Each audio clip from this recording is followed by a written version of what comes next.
News!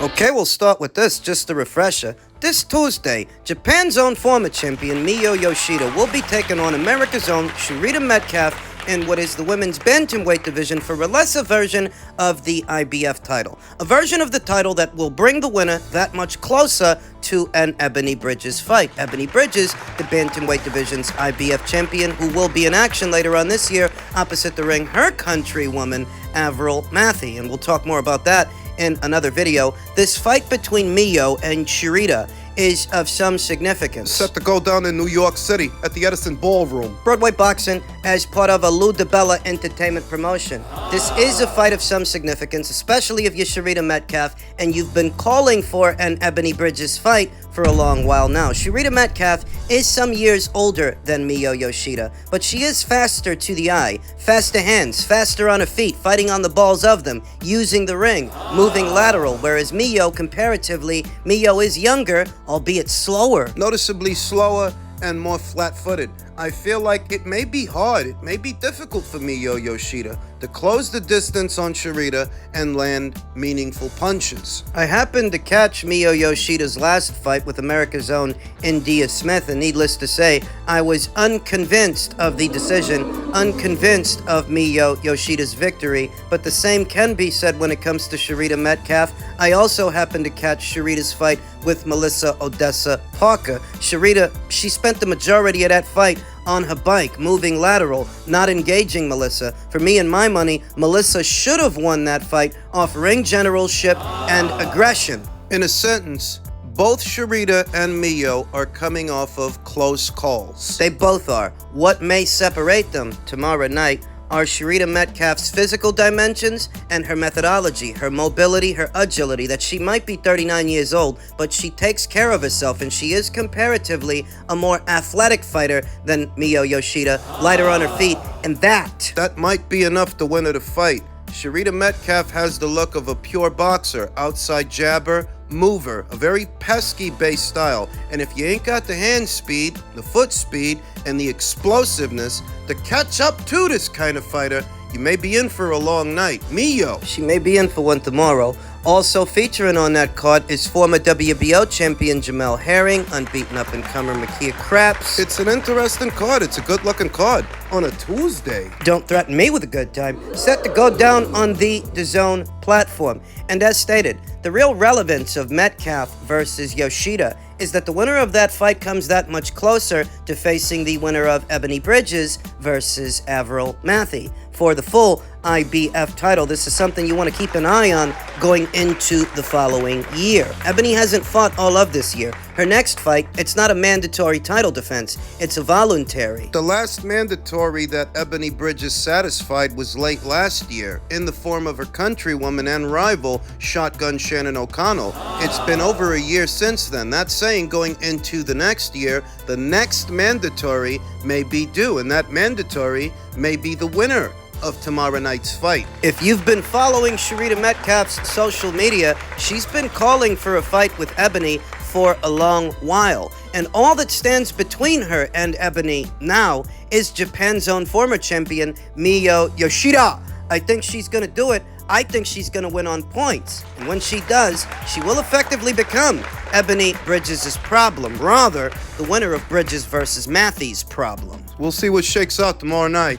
As it pertains to this past weekend's Matchroom show, the action we saw in the men's light flyweight division, unified light flyweight champion of Japan, Canshiro Teraji, has stated that a unification with IBF champion, newly crowned IBF champion, Adrien Curiel of Mexico is possible for next year, following Curiel's upset of the year contender over Savanathi Nonishenga. What was that, a first-round knockout or a second-round knockout? A big counter right hand over the top of Nonishenga's left, Nonishenga's jab. He took him right out of there, effectively becoming this division's newly crowned IBF champion. There are 3 champions at this weight. There is unified champion of Japan, Canshiro Teraji. There is newly crowned IBF champion, Adrien Curiel. And then there is Puerto Rico's own WBO champion, Jonathan Bomba Gonzalez. Some of you may recall that a few months ago, earlier this year, there was supposed to be a unification match between Canshiro Teraji and Jonathan Gonzalez, but Jonathan reportedly fell ill. Something about a bad case of pneumonia, and that was back in March. He withdrew from the fight, and if his illness claim was legitimate, then surely you can understand why a guy ain't able to get into a fist fight, a boxing match, when he's got fluid in his lungs. So if Jonathan was really ill, I understand. The problem is, I don't actually believe him.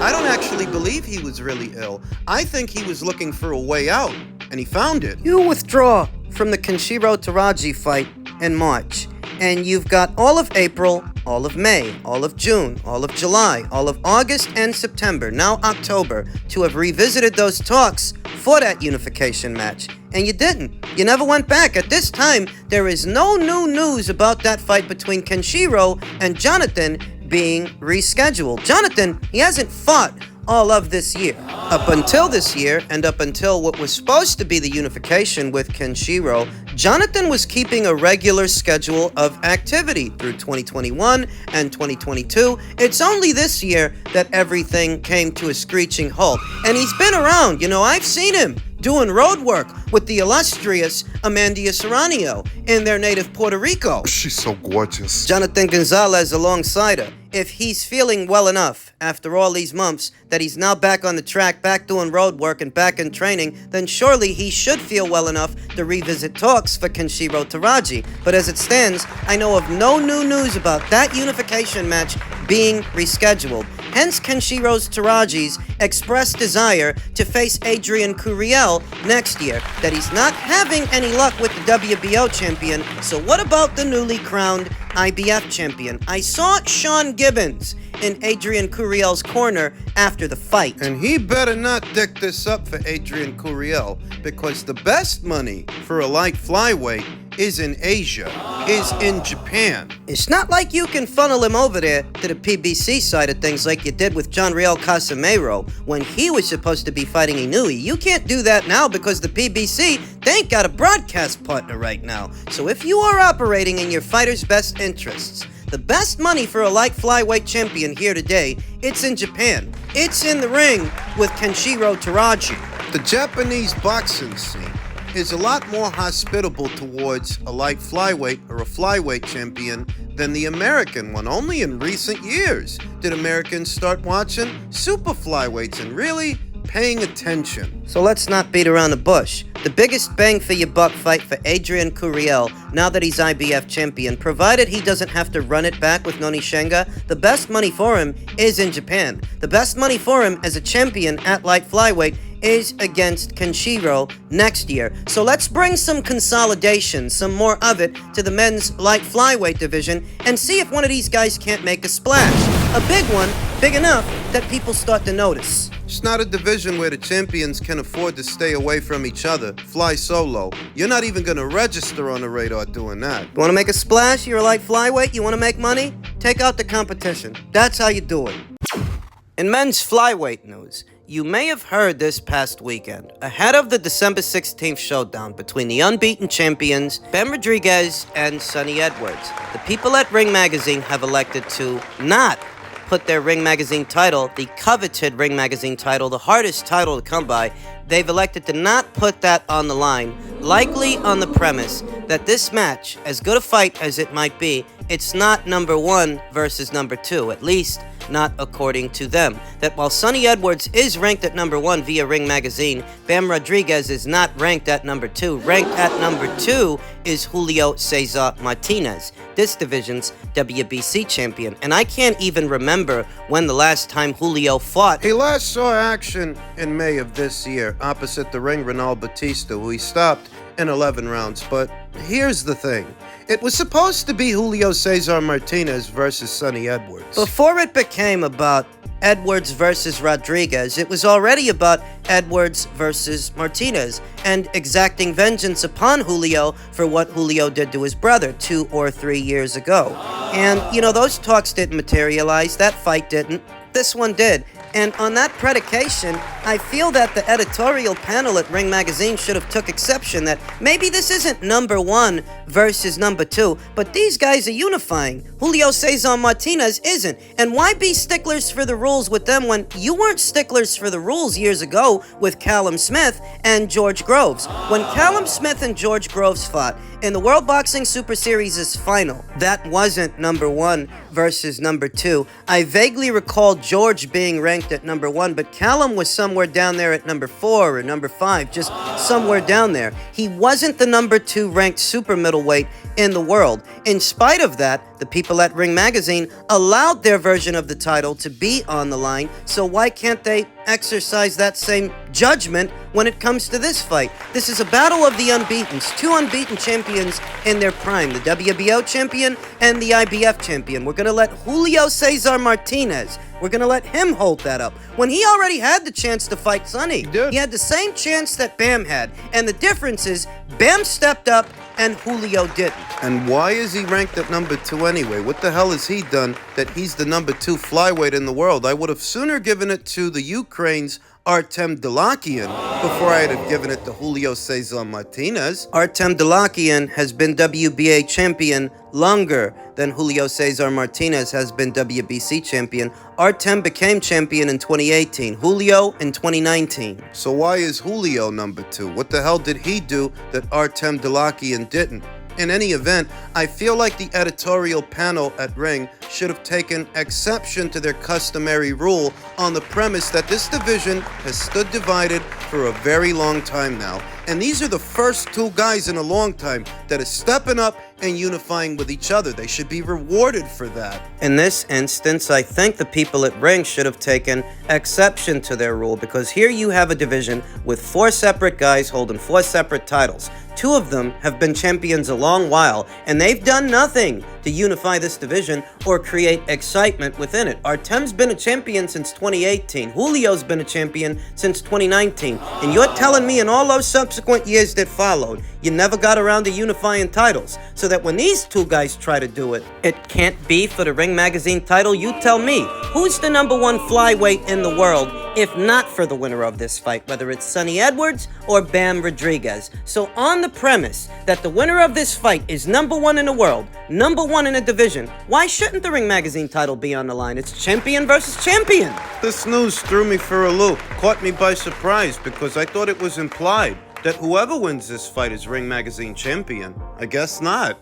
Finally, men's lightweight and super lightweight news. Devon Haney says, look at Shakur's resume and look at my resume. If anybody's ducking, it's him. He's still trying to sell it, and the more he tries, the less convincing it is to me personally. I have no reason to believe that Shakur was avoiding a fight with Devon Haney. Why would he? He's coming off a controversial win over Vasyl Lomachenko that most people don't think he deserves. Right now, my main focus is Regis Prograis, Haney told Ariel Helwani during a recent interview. Once I get past him, I'm willing to fight anybody, whenever and wherever. For months now, Stevenson has tabbed Haney with the ducking label. Although they did engage in fight negotiations before Haney moved up, Stevenson believes they were disingenuous. We've talked about Devon Haney's supposed 25% offer to Shakur, how it seems disingenuous. It seems a little hard to believe that 25% of a fight with you would have been more than he's made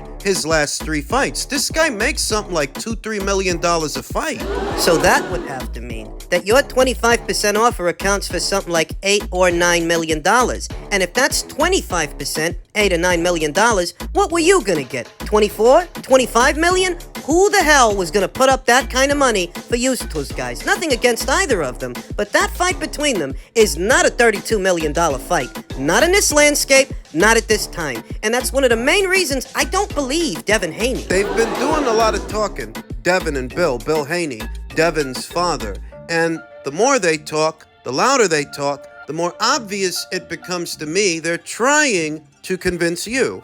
Trying to convince you that Shakur is avoiding Devon. Devon Haney, who says, if you look at Shakur's resume and you look at my resume, who's fought the tougher competition? If anybody's ducking, it's him. And I've no reasons to shed a harsh light on Shakur Stevenson's resume so far, because so far, he's a 2-division champion who's beaten at least 2 champions and taken belts from them. Oscar Valdez, Jamel Herring, he wanted a shot at yours, and what you're saying is, he walked away. Then why does he still have a title shot? He still has a title shot at what used to be your title. Why is your title now vacant, and why does he still have a shot at it if you're saying he's the one that walked away? You have to make that make sense, and nobody still has, not Devon and not Bill. For all the interviews they're doing, all the rounds, all the podcasts, nobody ever asks these guys, if you're saying Shakur walked away, then why is he fighting now for the belt that used to be yours? Some of you must have forgot. A few weeks ago,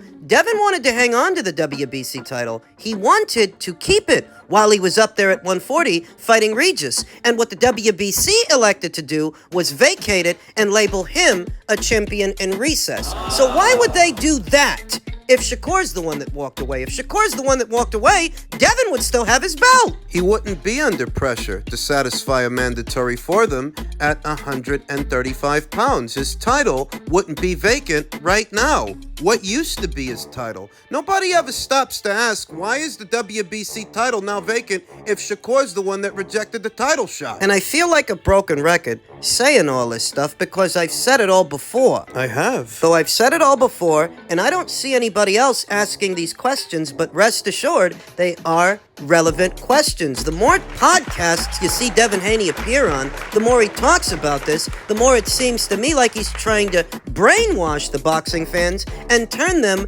against Shakur Stevenson. I mean, this is a common sense argument. Do you think that Devon Haney could keep making 135 pounds? That by itself should be a red flag to all of you. The amount of time he already spent campaigning at that weight, given his age and his build and the fact that his body is still growing, and he acknowledged that himself. Very recently, he stated that even though he's going to be campaigning at 140, he has yet to debut there. Even that weight is going to be difficult for him to make. Bear in mind, he hasn't even fought Regis yet, but he's telling you it's going to be hard to make 140. So if it's going to be hard to make 140, you think he was about to make 135. You think he was about to fight Shakur Stevenson there. You guys ain't got no common sense. You've got the reasoning skills of a 12-year-old. You believe whatever you're told based on who tells it to you. No critical thinking skills. You're gullible, and Devon Haney knows it.